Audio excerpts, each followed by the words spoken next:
Bonjour. Alors, vous êtes nombreux à me poser la question concernant l'envoi d'emails en masse, de newsletters, de mass mailing, etc. Parce qu'en fait, votre principal problème, souvent, c'est de ne pas disposer d'une base de données suffisamment conséquente pour qu'une telle stratégie soit rentable. Alors, en fait, il y a plusieurs moyens d'acquérir une base de données. Le premier, qui est le plus simple, c'est de recueillir un maximum de cartes de visite à chaque fois que vous allez dans un réseau, BNI, Dinabuy, Plateau, ou dans un salon, ou dans une conférence. Pour ceux qui le connaissent, mon confrère Philippe Coll vous explique ça très bien et donne des chiffres qui prouvent l'efficacité du système.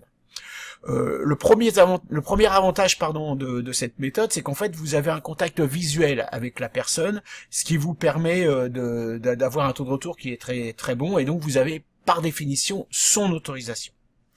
Parce qu'en France, effectivement, on n'a pas le droit de spammer. Depuis 2004, la CNIL a imposé une loi anti-spam, qui est probablement une bonne chose, qui interdit au webmaster le fait d'envoyer des emails en masse à des personnes physiques qui n'auraient pas donné leur autorisation préalable.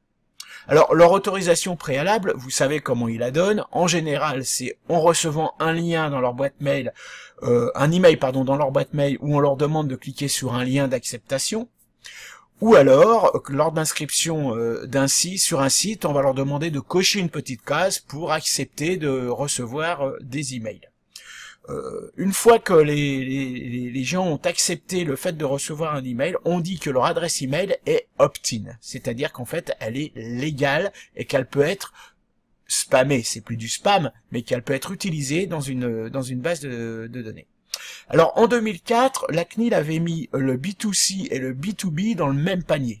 Ce qui veut dire qu'on devait également faire de l'opt-in pour les entreprises.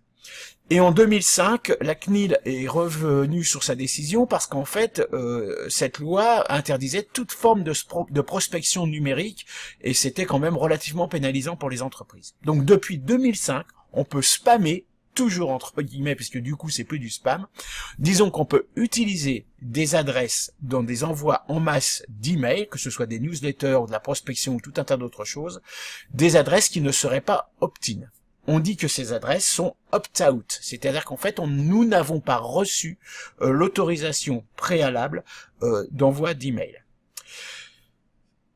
C'est-à-dire que quand vous recevez un email à une adresse professionnelle, parce que c'est la condition pour que ça fonctionne, je vais y revenir juste après, vous ne pouvez pas dire que c'est du spam. Vous ne pouvez pas dénoncer un abuse, c'est-à-dire dénoncer au FAI que vous avez reçu du spam.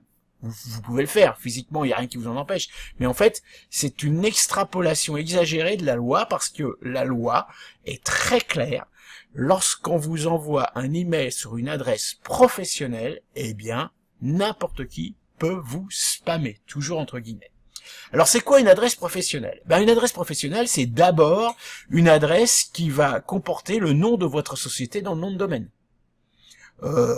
pduo@tony.fr, c'est évidemment mon adresse professionnelle, @tony.fr. Donc là, je reçois des emails là-dessus, je ne suis pas spammé, je suis prospecté. C'est aussi des adresses qui comportent le nom de la société dans le premier membre, oni@gmail.com. Il y a le nom de la société, je suis donc une société clairement en B2B. Je ne peux donc pas être spammé. Donc voilà, par contre, si vous mettez le nom de la personne avec @gmail.com, ça redevient une adresse d'une personne physique, et là, attention, la loi est claire, pas de spam. Donc voilà pour faire un petit peu le point sur cette loi du spam B2C et B2B, afin de vous informer du fait que oui, vous pouvez soit louer, soit acheter des bases email pour pouvoir faire de la prospection. Alors c'est pas cher, vous trouverez sur internet des sites qui vous vendent des bases, hein. Vous pouvez acheter par département, par corps de métier, par secteur d'activité, par taille d'entreprise, etc.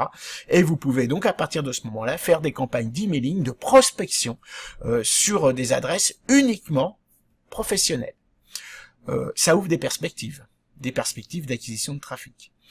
Donc voilà, j'espère que cette information vous sera utile et qu'elle vous permettra d'acquérir de nombreux visiteurs sur vos pages web et puis vous pourrez les transformer en prospects, voire en clients. Allez, à demain.